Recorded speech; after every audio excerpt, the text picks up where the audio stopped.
Magandang araw mga kababayan. Ang inyong Tactical Operation Wing West mula sa pangunguna ng Office of the Directorate for Civil Military Operations ay nakapagsagawa ng 41 aktibidad para sa buwan ng Setyembre.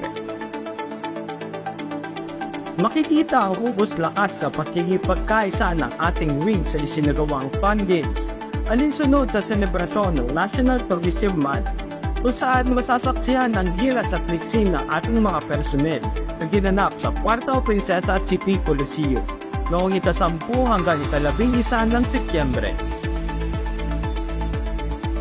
Patuloy pa rin ang pakikiisa ng ating wing sa selebrasyon ng National Tourism Month, kung saan nagpakita ng talento sa pagsayaw ang ating personel sa isinagawang sectorial night sa Robinsons, Palawan noong 13 ng Setyembre.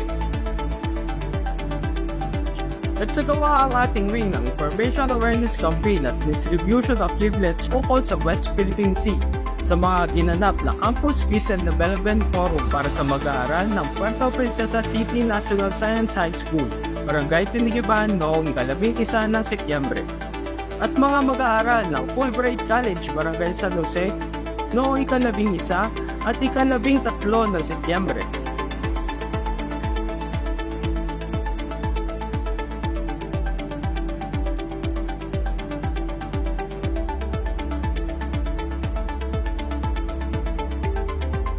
Nakiisa ang ating wing sa naganap ng Magnamo 2024 na isinagawa sa Robinson, Palawan noong 18 ng Setyembre.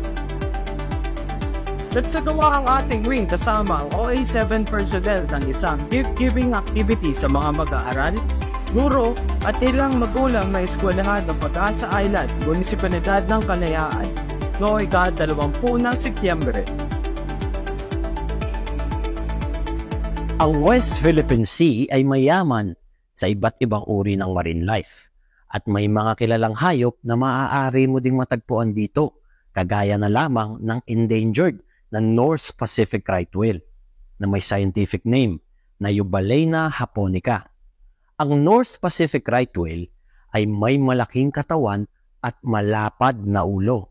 Sila ay may mahalagang papel sa ecosystem ng dagat sapagkat sila ay tumutulong sa pagpapanatili ng balanse ng food web sa pamamagitan ng pagkontrol sa populasyon ng mga zooplankton. Kaya lagi niyong tatandaan na ang yaman ng West Philippine Sea ay ating pahalagahan at ating ingatan sapagkat sa atin to. Kaysa ka ba? Tara na! Nakatanggap ng Plaque of Appreciation ang ating wing sa isinagawang Tourism Gala and Awards Night ng City Tourism Office na ginanap sa City Coliseum, Barangay San Pedro noong 21 ng Setyembre. Muling nagsagawa ng radio hosting ang ating wing para sa programang Bayanihan sa Radyo Palawenyo, Rizal Avenue, Puerto Princesa City noong 26 ng Setyembre.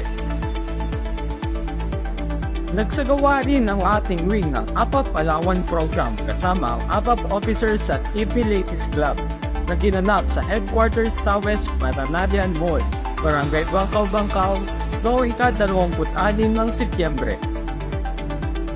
Nakipagkaisa ang ating wing sa pagpapakitang galing ng Southwest Marching Band sa katatapos lamang na 31st Annual Parochial Fiesta Celebration ng San Miguel Arcangel Parish, Barangay San Miguel, Puerto Princesa City noong 28 ng Setyembre. Nakiisa ang ating wing sa ginanap na socio-cultural activity sa pagkakatatag ng Barangay Bagong Pag-asa, kung saan nagpamalas ng talento ang Air Sentinel Band noong 29 ng Setyembre. Muli, ako si Erman Landicho, nagbabalita mula sa tahanan ng Tactical Operation Wing West.